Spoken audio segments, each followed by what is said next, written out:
On November 25, 1177, a 16-year-old boy with rotting flesh and failing eyesight led 500 knights against 26,000 of Islam's finest warriors in what should have been the most one-sided massacre in Crusader history. The morning sun rose over the dusty plains near Ramla as Saladin's magnificent army stretched across the horizon like a dark ocean of steel and silk. Turkish banners fluttered in the Mediterranean breeze. War drums echoed across miles of Palestinian countryside. The mathematics of destruction were simple and absolute. 52 Muslim soldiers for every Christian knight. Yet by sunset, the greatest military commander in the Islamic world would be fleeing on a racing camel through the desert, and 9/10 of his army would be dead or dying in the sand. Picture this. You're a Templar knight standing in the ranks at Montgisard, watching Saladin's forces spread across the valley like locusts consuming every inch of ground. The Sultan's elite Mamluks form the center, their white turbans gleaming above Damascus steel that had conquered half the known world. Behind them, thousands of mounted archers whose composite bows had shattered every Christian army they'd faced. To your left and right, just 375 knights, 80 Templars, and perhaps 4,000 infantry who look more terrified than ready.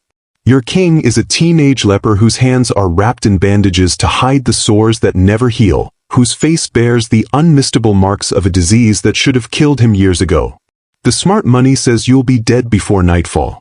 But here's what the Muslim chronicles don't tell you about November 25th. Saladin had made one fatal miscalculation in his moment of supreme confidence.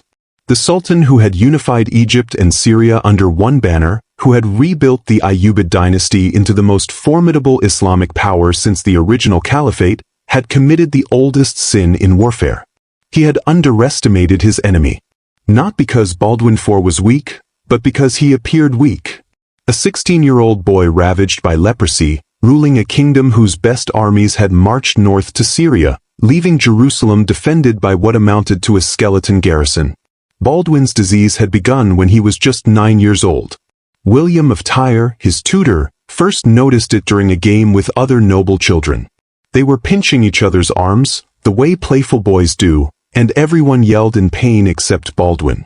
The young prince bore it all with disturbing patience, as if he felt nothing. When William investigated, he discovered that half of Baldwin's right hand and arm were completely numb. The boy couldn't feel pinches or even bites. The diagnosis was devastating. Leprosy. The disease that terrified medieval Europe more than any other. The sickness that turned men into outcasts, that forced them to ring bells and shout, "Unclean," as they approached. Yet somehow, impossibly, when Baldwin's father died in 1174, this 13-year-old leper was crowned king of Jerusalem.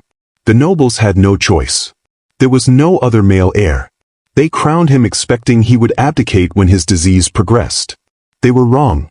By 1177, Baldwin's leprosy was advancing relentlessly. His hands were developing the characteristic claw-like deformities. Ulcers covered his extremities. His face was beginning to show the grotesque lesions that marked the disease's progression toward the leprmatous form that would eventually kill him. Medical experts who later studied historical descriptions of his symptoms determined that Baldwin initially had tuberculoid leprosy, which deteriorated into the more aggressive leprmatous form during puberty.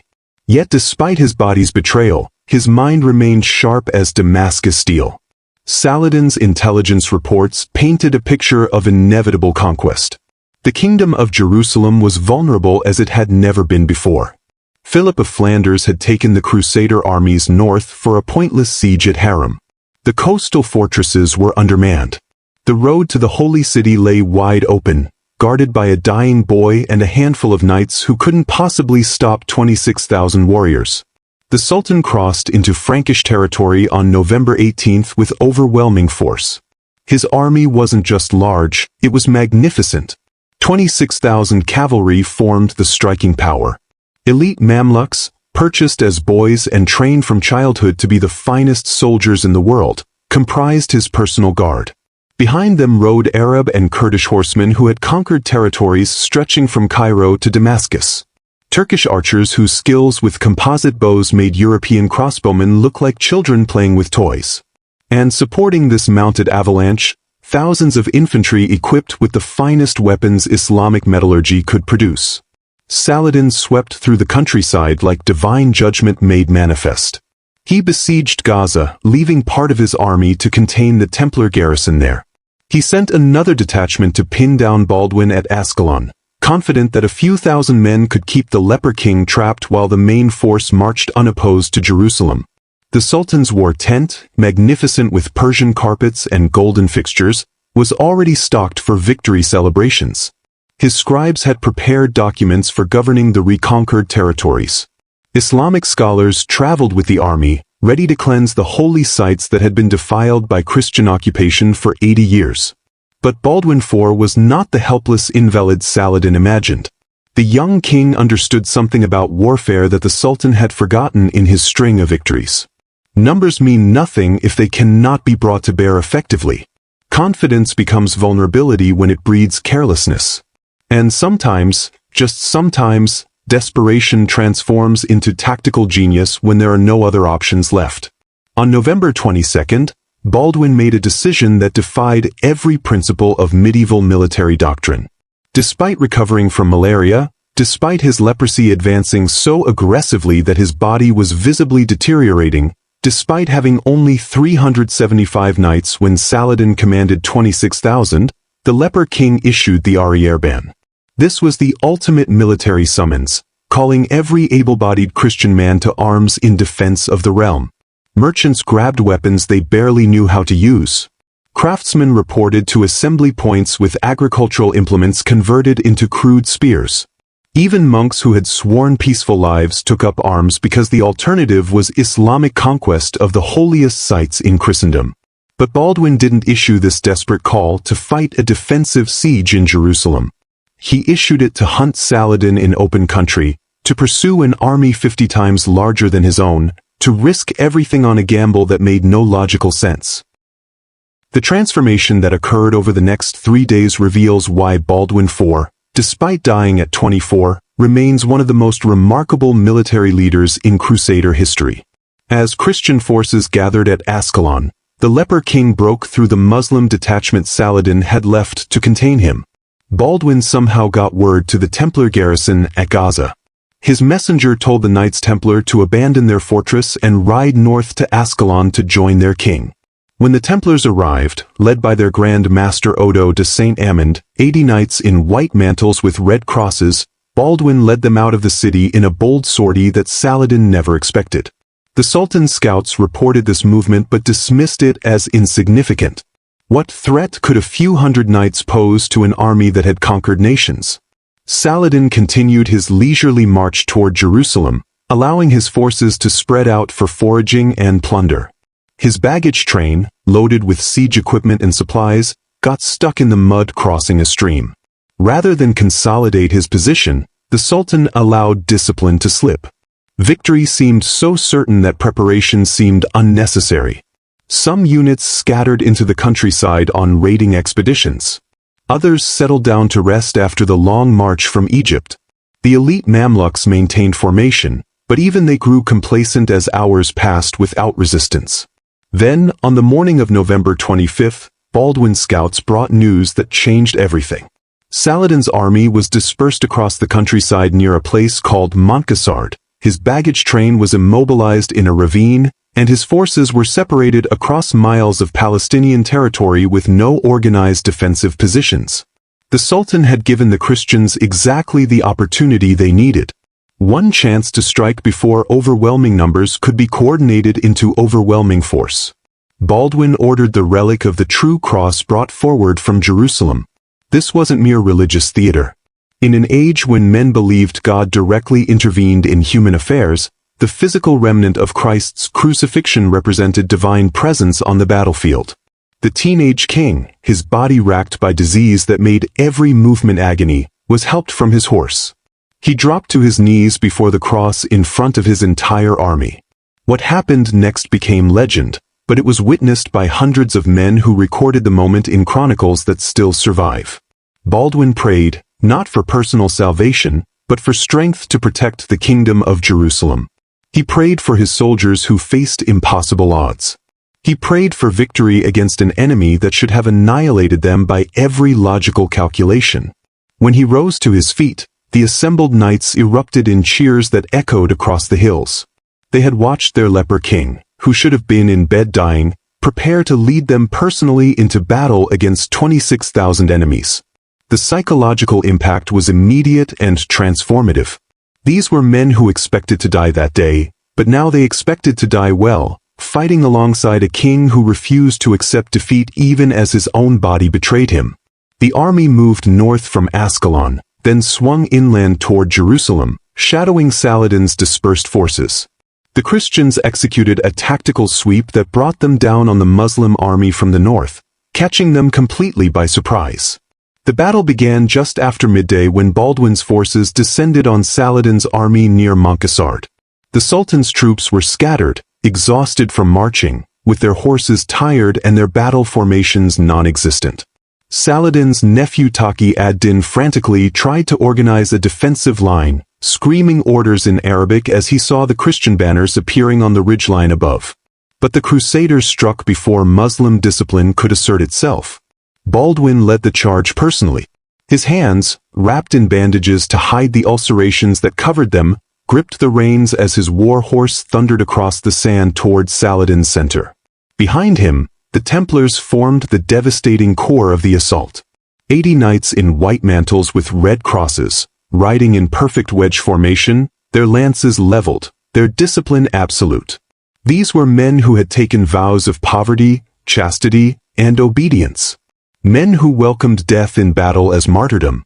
Men who had trained their entire lives for this exact moment. The impact was catastrophic beyond calculation. Crusader heavy cavalry at full charge generated kinetic energy that human formations simply could not withstand. Each mounted knight weighed approximately 800 pounds when you added armor, weapons, and the war horse itself. Moving at 30 kilometers per hour, that mass became an unstoppable projectile. Lances punched through armor and bodies with equal efficiency.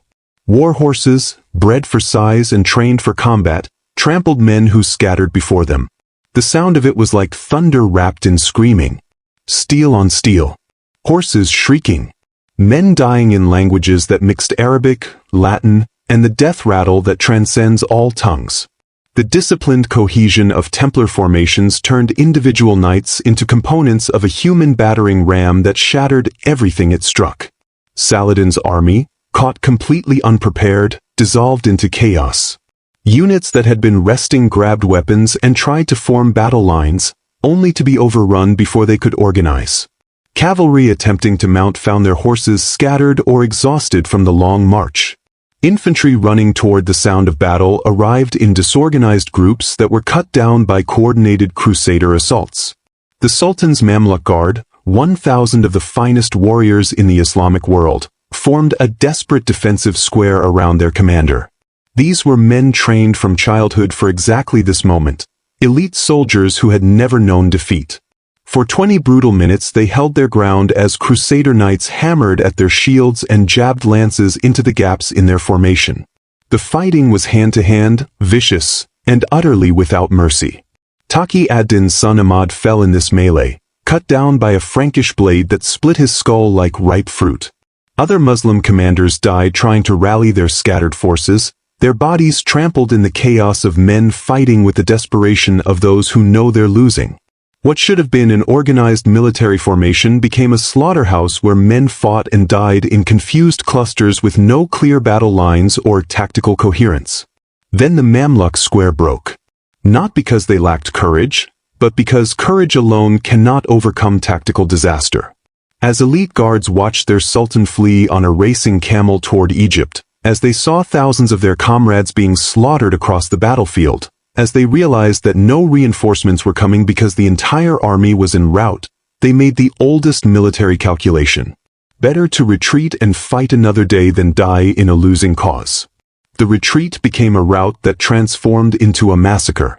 The pursuit lasted for 12 miles across the Palestinian countryside.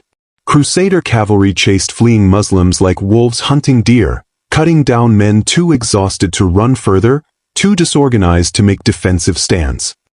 Saladin's magnificent baggage train, loaded with siege equipment, gold, and supplies meant to sustain the conquest of Jerusalem, fell intact into Christian hands.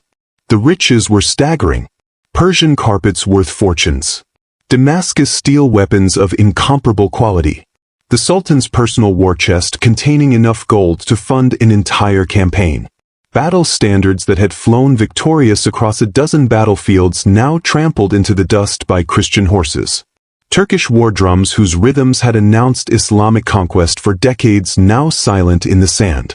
By sunset on November 25th, the greatest Muslim army ever assembled for the conquest of Jerusalem had ceased to exist. Saladin reached Cairo on December 8th with barely a tenth of the force he had led into Palestine. 23,000 men dead, wounded, or captured. The survivors were scattered across the desert, their confidence shattered, their faith in inevitable Islamic conquest destroyed by 500 Christian knights led by a teenage leper who refused to accept mathematical impossibility. The immediate aftermath revealed the true magnitude of Baldwin's impossible victory. Roger de Moulins, Grand Master of the Knights Hospitaller, reported that 1,100 Christians had been killed and 750 wounded.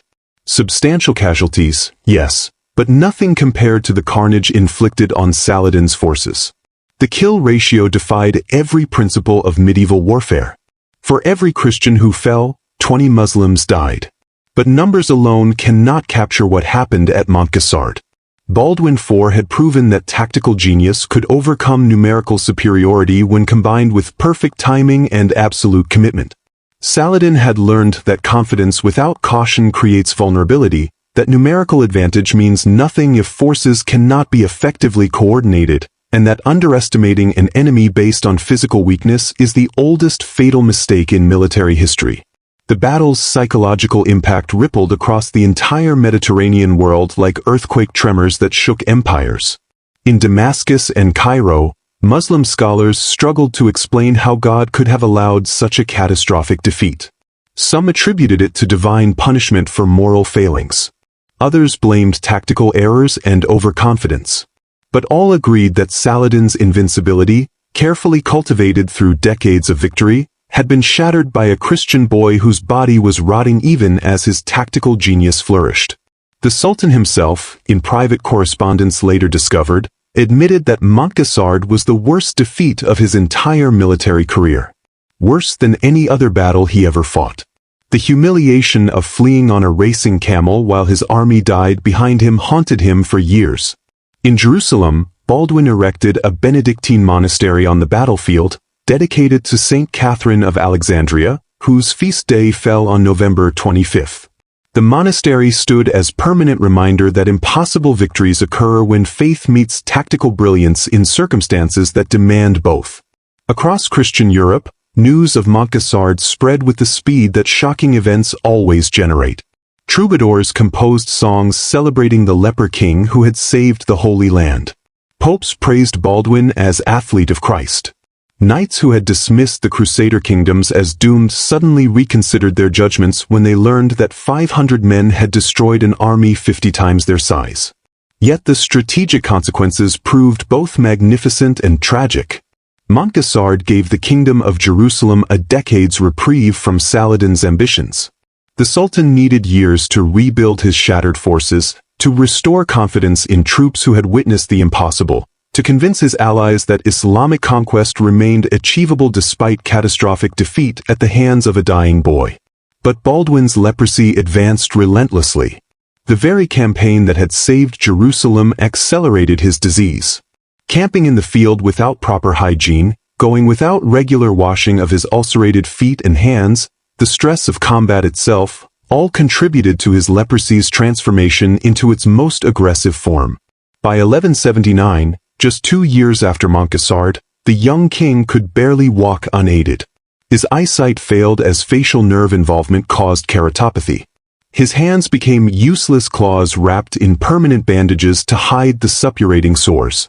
Yet he continued commanding armies, continued making tactical decisions that staved off the inevitable Islamic reconquest. In battles at Marj Ayun and elsewhere, Baldwin showed flashes of the genius that had won Montgisard, though his deteriorating body increasingly limited his effectiveness. By 1183, He was so weak that he had to be carried into battle on a litter, giving orders while unable to move his limbs. When Baldwin IV died in 1185 at age 24, he left behind a kingdom that survived him by only 2 years.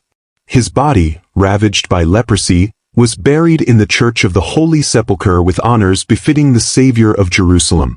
Saladin, having learned hard lessons at Montgisard, returned with overwhelming force in 1187. At the Battle of Hattin, poor leadership by Baldwin's successors led to catastrophic defeat that Montgisard had postponed but not prevented. Jerusalem fell that same year on October 2nd, fulfilling Saladin's ambitions a decade after they had been shattered by a teenage leper in the sand. Modern military academies still study Montgisard as the perfect example of tactical surprise overcoming numerical disadvantage. West Point teaches it. Sandhurst analyzes it. Staff colleges worldwide dissect Baldwin's decision-making as a masterclass in military leadership under impossible pressure. The battle demonstrates that wars are won not by the largest armies but by the best-led armies at the moment when timing and terrain align with opportunity.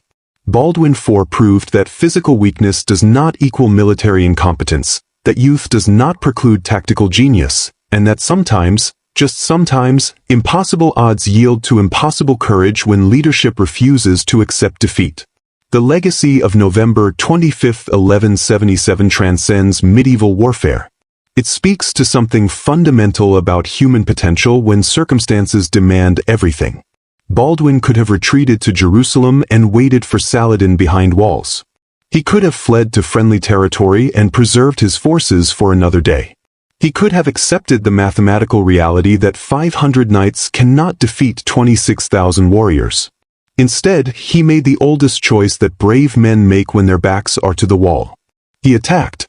Not recklessly, but with calculated precision that exploited every advantage his desperate situation offered. On November 25, 1177, 500 knights faced 26,000 warriors in a battle that should have ended in Christian annihilation. Instead, a teenage boy with rotting flesh and bandaged hands led the most decisive cavalry charge in Crusader history, shattering an empire's confidence in a single afternoon of blood and sand. When desperation transforms into tactical perfection, when faith meets military genius, when a dying boy refuses to accept defeat, armies discover that victory belongs not to the most numerous but to the most determined.